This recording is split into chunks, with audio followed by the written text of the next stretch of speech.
The amount of onboard fuel that you have inside of your vans is something that most people don't think about, because these vans are equipped with enough fuel to get you from gas station to gas station. So if you're just doing like a cross-country trip or anything like that, as long as you stay on the pavement, even in those remote areas, you will find a little tiny gas station somewhere to fill up. You're good to go. But for me, I got this big plan on my mind about really sending it deep into northern British Columbia, where sometimes the gas stations are 400 and some kilometers apart. And you know me, I like to wander. So having a lot of fuel on board is something that I've been dreaming about for a long time. This was actually a really nice place to sleep. It was pretty quiet. I heard a loud bang over here shortly after I got here. It sounded like a garbage can or a piece of metal fell over. That's just a construction site. Yeah, car dealer right there. Unfinished apartment building. This place is pretty great. Welcome to our day today. We're going back to the shop. Loli's Off-Road is going to be there, and we're making a little bit more progress on that engine today. Always fun to sleep in a new spot.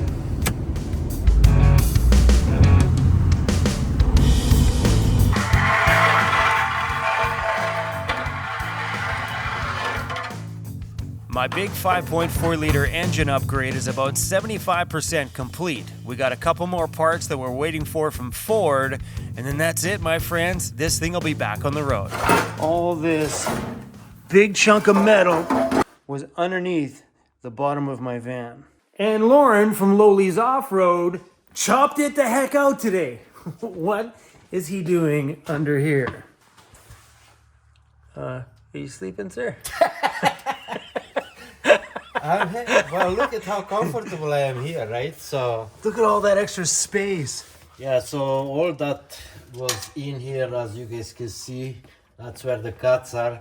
And now, because we have all this room here, we're gonna make a nice little tank. So it's gonna be about 16 inches wide. And I believe 12 inches would be perfect for the height. And it's gonna be about roughly 34-35 inches, and we're gonna duplicate that for this space here. So we're gonna have two tanks, and here is my design. It's gonna be one filler for both tanks, and we're gonna let this man decide if he wants these tanks to be automatically pumping in the fuel into the main tank, Okay.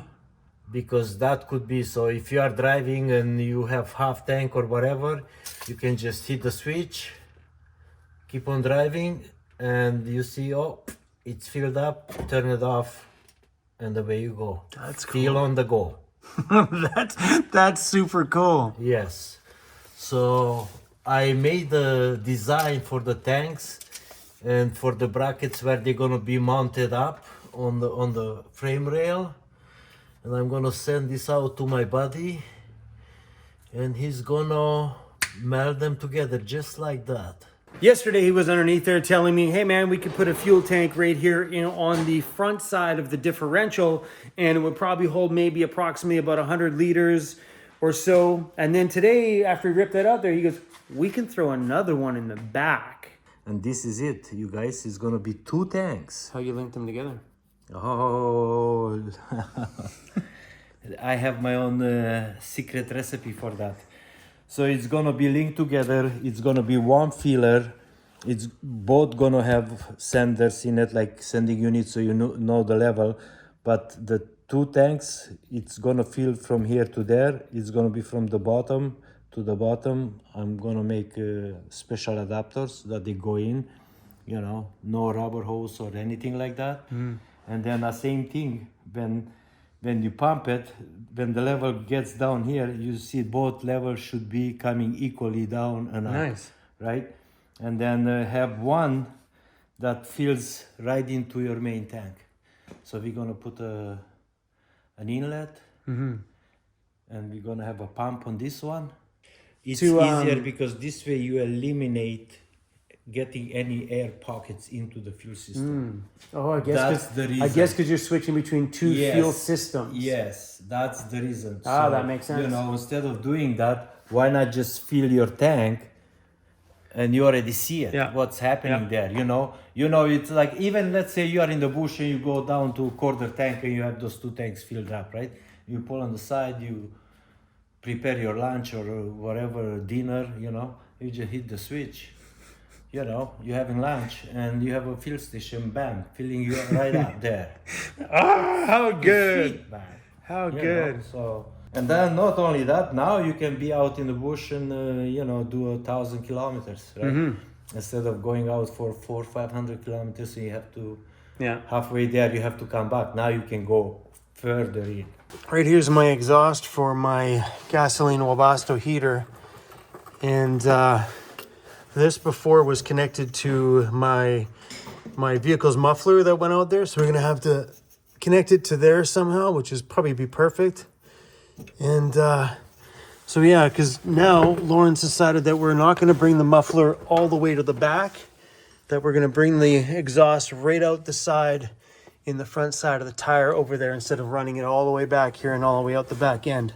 So while we got the chance underneath here, I'm gonna take the cleaner and just clean up the outside of the frame and stuff here, just like we did here in the front. Just kind of hit it with that little chisel piece, knock off the big pieces, and hit all this stuff with a rust encapsulator paint, clean everything up underneath here, and just give everything a quick paint while we got some downtime of the van here. And that way everything's gonna start looking good underneath here.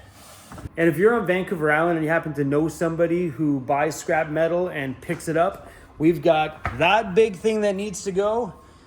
Yeah. And also a pile of stuff over here too, including some catalytic converters. So if you guys know a guy, let me know. But they gotta come pick it up, because there's no way we're gonna put this thing in the back of the van. Lauren's about to have his very first YouTube premiere. Cruzy wants nothing to do with it, bro. Cruz, like, get me out of here! I don't want to watch it. There you go!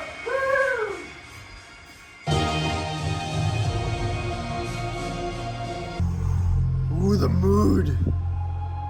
That's pretty amazing though. And Lauren's over here chatting in the comments with everybody. I'm excited. I mean, this is new for me. Yeah, right? it's cool. So it's like you've never seen anything like that. Oh.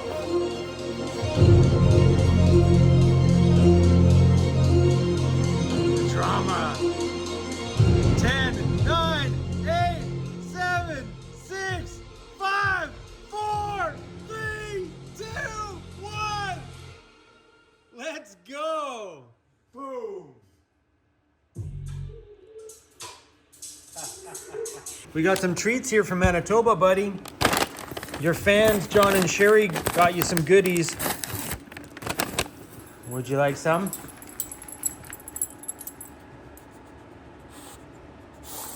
Yep, that'll work. What's that? The ingredients are Manitoba bison, fresh gala apples, eggs, rice flour, and that's it. Without treats. Want to try some? That's not bad. Woof. All right, we're heading off to go make a little parts run. Ah, you in your seat, buddy?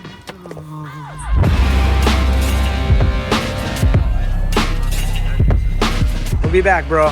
Proudly BC on. Welcome to Lordco. Sir, can you move over, please, sir? Those are all the parts we needed, bro. Yeah. What is that, buddy? Check them out. Started to frame in those doors over there. All the concrete on the bottom has been cut. That's been framed in. So they put this just for support. This will come out. This comes out. So Yeah. then once this door's been cut, this gets moved over to the next door. Gotcha. That'll be cut. Yeah.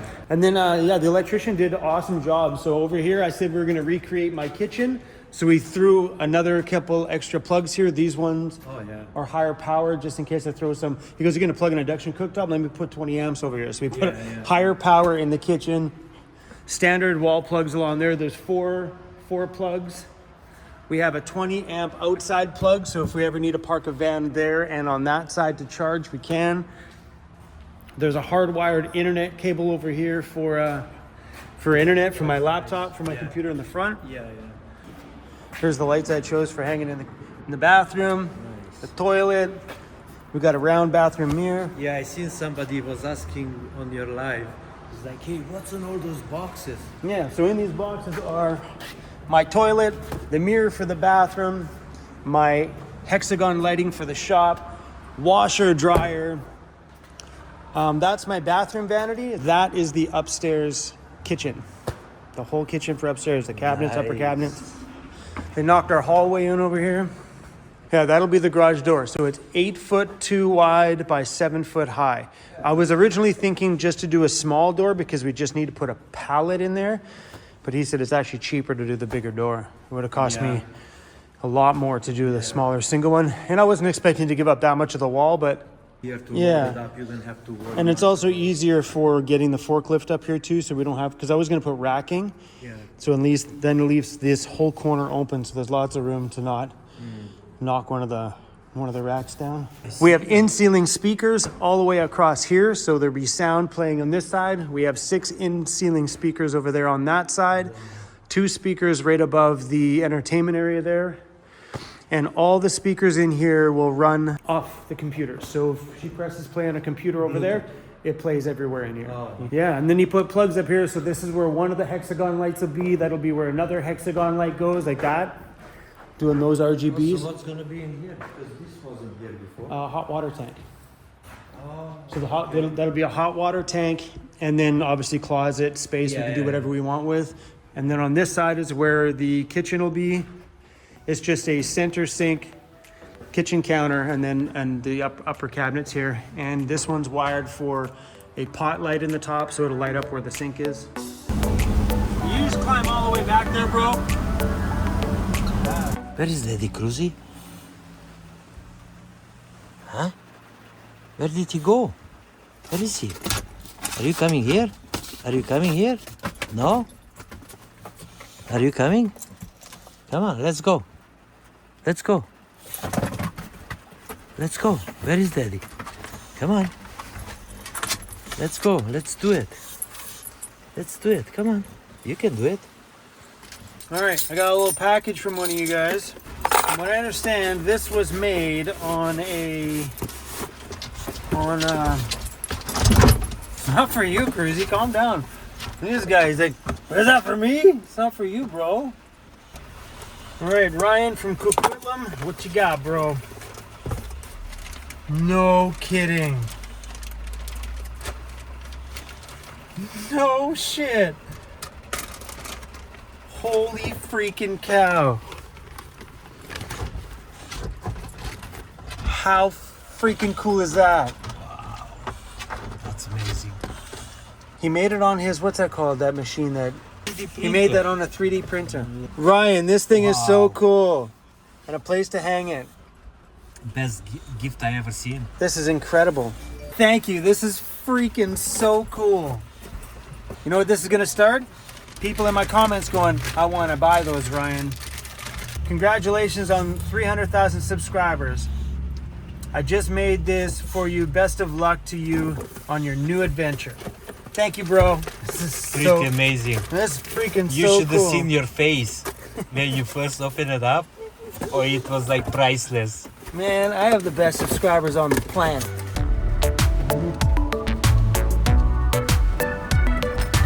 Oh, we get to go out through an archway. It's a beautiful day to go for lunch.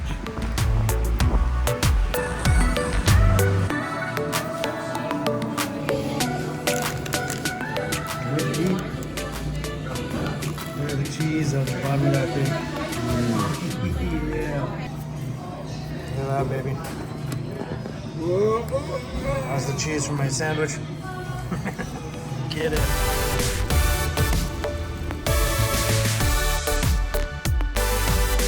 So I only have this last little section of cleaning on the body of the vehicle, and as you can tell, there's a major color difference between here and here.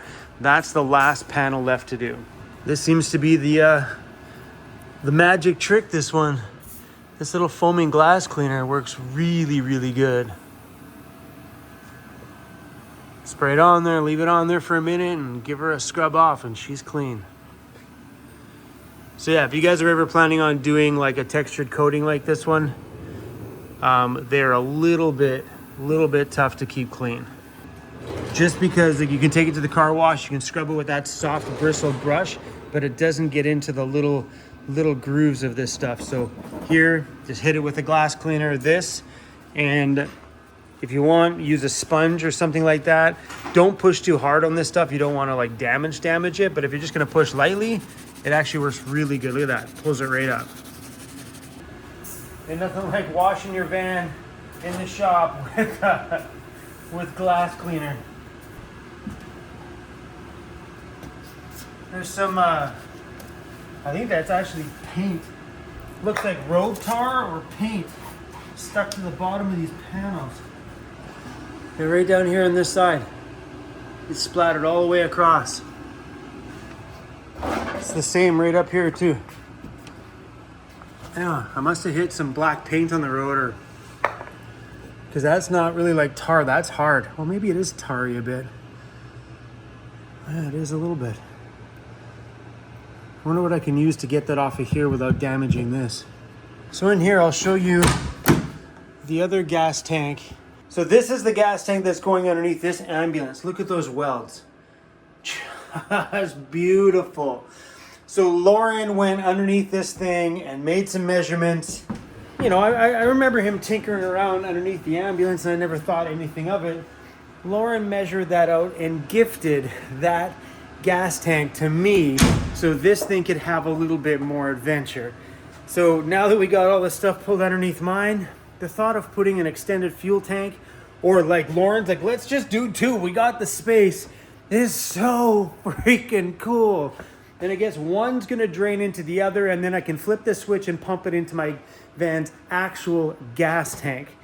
What peace of mind that gives me for days that I wanna just romp around the backcountry and go super far, especially when you're doing like northern Canada trips, where sometimes you have a fair amount of distance between places to get fuel. Having that much onboard fuel is incredible. And if you think about it, sure, it's gonna add a ton more weight, but the ideal point to that is you drive, you empty the one tank, you keep going, you empty the second tank, and then a majority of the rest of that adventure is just simply your gas is fuel, your regular fuel tank that's normally in your van. I'm actually really excited about everything that we're doing on this thing. So today was a bit of an off day here at the shop because we are waiting for parts for this thing, and we ended up caught up in doing the gas tank project. So Lauren hasn't had the chance to take a look at this thing yet, but I'm pumped up, you guys. Spent some time today looking at rims and tires. We're not sure because these ones here, they're rubbing because these ones tuck in a long way, and you can see right there, they rub right there along the weld tech kit, and sometimes it just vibrates. It rubs really hard. And it's also rubbing right there. I don't know if you guys can see, but how worn off that is. That rubs against the tire right there. So when the vehicle's moving up and down in the backcountry, like you're coming up towards a rock, it pushes it up into here and rubs there and down there. While we're doing all of this stuff to the vehicle, I thought we would take this downtime and just fix up all the little things and quirks that this van has had over the years, like maybe possibly bringing the tires away from the body a little bit. And I know you guys heard me in a video the other day talk about maybe adding wheel adapters, because I can just bring them out with a wheel adapter. You're $300 all the way around, problem solved. But then you have the possibilities of the wheel adapters not being as safe. So maybe doing a full set of rims all the way around, bringing the spacing out properly, will solve all of these problems. So I'm not sure what we're gonna do. Anyway, we're done here at the shop today. Lauren's already taken off. So we're gonna go find ourselves a place to sleep out there. Amanda came by here today and shipped out a whole pile of stickers and stuff for people. Thank you, Amanda. Well, that's a wrap for today, everybody, and I want to thank everybody who recently joined YouTube memberships. We had a big boost from the live stream the other day, and I want to welcome everybody to the crew. If you don't know what YouTube memberships is, we kind of give you guys a little bit of behind the scenes of the everyday. It's on that little join button down below. Thanks for watching, everybody, and we'll see you guys soon.